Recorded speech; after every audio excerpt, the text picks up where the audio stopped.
പാണക്കാട് ബസ്തിയിൽ നേതാക്കൾ വളരെ പോസിറ്റീവാണെന്ന പ്രതികരണത്തിലേക്ക് വരുന്നു. എന്താണ് അവിടെ കാണാനാകുന്നത് മുബഷീർ? നേതാക്കൾ വളരെ പോസിറ്റീവാണ് സ്മൃതി. അരുൺകുമാർ ഇക്കാര്യം സ്ഥിരീകരിക്കുന്നുണ്ട്. ഡൽഹിയിൽ നിന്നും ഖാർഗെ വിളിച്ച് സംസാരിച്ച കാര്യം ഇവർ സ്ഥിരീകരിക്കുന്നുണ്ട്. സാദിഖ് അലി ശിഹാബ് തങ്ങളോടും PK കുഞ്ഞാലിക്കുട്ടിയോടുമാണ് തീരുമാനം അറിയിച്ചിരിക്കുന്നത്.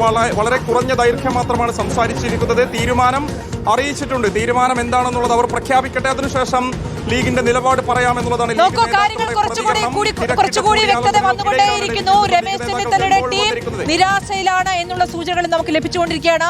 രമേശ് ചെന്നിത്തലയെ ഖാർഗെ വിളിച്ചു. അതെ, ചെന്നിത്തലയുടെ വീട്ടിലേക്ക് കോൾ വന്നു, രാഹുലിന്റെ കോൾ വന്നു, പിന്നീട് ഖാർഗെയുടെ കോൾ വന്നു. അപ്പോൾ ആ ടീമിന് മെസ്സേജ് പോയി കഴിഞ്ഞിരിക്കുന്നു അല്ലേ? First on Reporter big political breaking. Smriti, രണ്ട് കോളാണ് രമേശ് ചെന്നിത്തലയ്ക്ക് വന്നിരിക്കുന്നത്. ഒന്ന് രാഹുൽ ഗാന്ധിയുടെ, മറ്റൊന്ന് AICC അധ്യക്ഷൻ മല്ലികാർജുൻ ഖാർഗെയുടെയും കോള്. ഈ രണ്ട് കോളും രമേശ് ചെന്നിത്തലയ്ക്ക് വന്നിരിക്കുന്നു. ആ കോളിൽ ഉള്ള ഒരു ചുരുക്കം എന്ന് പറഞ്ഞാൽ ആരാണ് കേരളത്തിന്റെ അടുത്ത മുഖ്യമന്ത്രി എന്ന് ഹൈക്കമാൻഡ് തീരുമാനിച്ചിരിക്കുന്നു. ആ തീരുമാനം രമേശ് ചെന്നിത്തലയെ ഹൈക്കമാൻഡ് രാഹുൽ ഗാന്ധിയും ഒപ്പം മല്ലികാർജുൻ ഖാർഗെയും അറിയിച്ചിട്ടുണ്ട്. എന്താണ് അറിയിച്ചത് എന്ന വിവരം ലഭ്യമല്ല. മറ്റ് തുടർ ചർച്ചകളോ ഫോർമുല സംബന്ധിച്ച കമ്മ്യൂണിക്കേഷനോ അല്ല നടന്നത് എന്ന് രമേശ് ചെന്നിത്തലയുടെ ക്യാമ്പിൽ നിന്ന് മനസ്സിലാക്കാൻ സാധിക്കുന്നു. ആരാണ് കേരളത്തിന്റെ അടുത്ത മുഖ്യമന്ത്രി എന്ന തീരുമാനം എടുത്തിരിക്കുന്നു.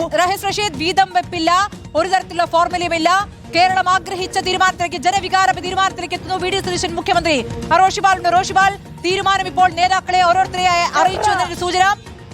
പുറത്തേക്ക് വരുന്നു. ഡൽഹി KC വേണുഗോപാൽ ഇപ്പോൾ രാഹുൽ ഗാന്ധിയുടെ വീട്ടിൽ നിന്ന് പുറത്തേക്ക് വരുന്നതിന്റെ ദൃശ്യങ്ങളാണ്. ആദിൽ പാലോട് അവിടെയുണ്ട്. പ്രിയപ്പെട്ട പ്രേക്ഷകരെ, കേരളക്കരെ റിപ്പോർട്ടർ അറിയിക്കുന്നു. ഫസ്റ്റ് ഓൺ റിപ്പോർട്ടർ VD സതീശനെ കേരള മുഖ്യമന്ത്രിയായി തെരഞ്ഞെടുക്കുന്നു എന്നുള്ള വിവരമാണ്. നേതാക്കളെയൊക്കെ ഈ വിവരം അറിയിച്ചു തുടങ്ങിയിരിക്കുന്നു. ഇപ്പോൾ ഇതാ KC വേണുഗോപാൽ ഇപ്പോൾ മാധ്യമങ്ങളെ കാണുമെന്നറിയില്ല. ഇതാ കേരളത്തിൽ നിർത്തിയിരിക്കുന്നു വാഹനം.